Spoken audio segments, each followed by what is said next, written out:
আল্লাহ নবী শর্ত করেছেন তার মূলনীতি সালাত নামক কত ইবাদত আছে, সে জানাজার সালাত হোক, ঈদের সালাত হোক, তাহাজ্জুদ হোক, বিতির হোক, ফজর হোক, জোহর হোক, আসর হোক, মাগরিব হোক, সুন্নাত হোক, ফরজ হোক, যে কোনো সালাত আদায় করতে হবে একজন ব্যক্তির পদ্ধতিতে, তিনি হলেন মুহাম্মদ সাল্লাল্লাহু আলাইহি ওয়াসাল্লাম।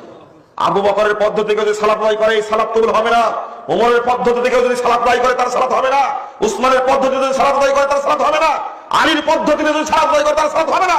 বন্ধুদের একটু বক্তব্য শোনায় আসি। সাহাবায়ে কেরামকে তারা মানে নাকি মানে না আমি তাদের কিতাব থেকে আপনাদেরকে দেখিয়েছি। এবার একটু বক্তব্য শুনেন। সাহাবীদের মতো যদি আপনি নামাজ পড়েন, এতদিন বলতো হানাফিদের নামাজ হয় না, এখন বলে সাহাবীদের মতো আপনি নামাজ পড়লেও নামাজ হবে না।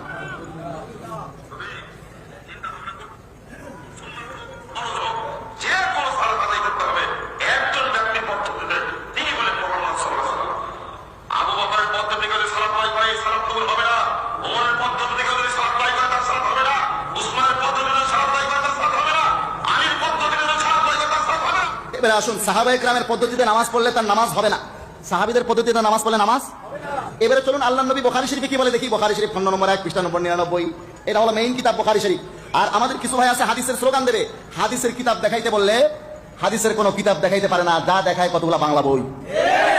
এখানে দেখেন প্রথম খণ্ড বুখারী শরীফের 99 নম্বর পৃষ্ঠা, বুখারী শরীফ 1 নম্বর খণ্ডের 99 নম্বর পৃষ্ঠাতে আপনি এখানে যান। আল্লাহর নবী সাল্লাল্লাহু আলাইহি ওয়াসাল্লামের একটা হাদিস এখানে উল্লেখ আছে, ওয়ায়ুসকারু আনিন নবী সাল্লাল্লাহু আলাইহি ওয়াসাল্লাম قال ইতাম্মু বি ওয়ালিয়াতাম্মা বিকুম মান বাদাকুম।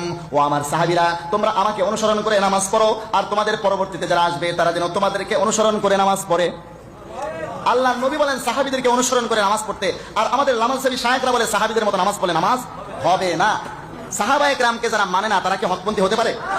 স্পষ্ট করে লিখছে হযরত ওমর ফারুক রাদিয়াল্লাহু তাআলা কি সহজ সহজ মাসলাতে ভুল করেছেন।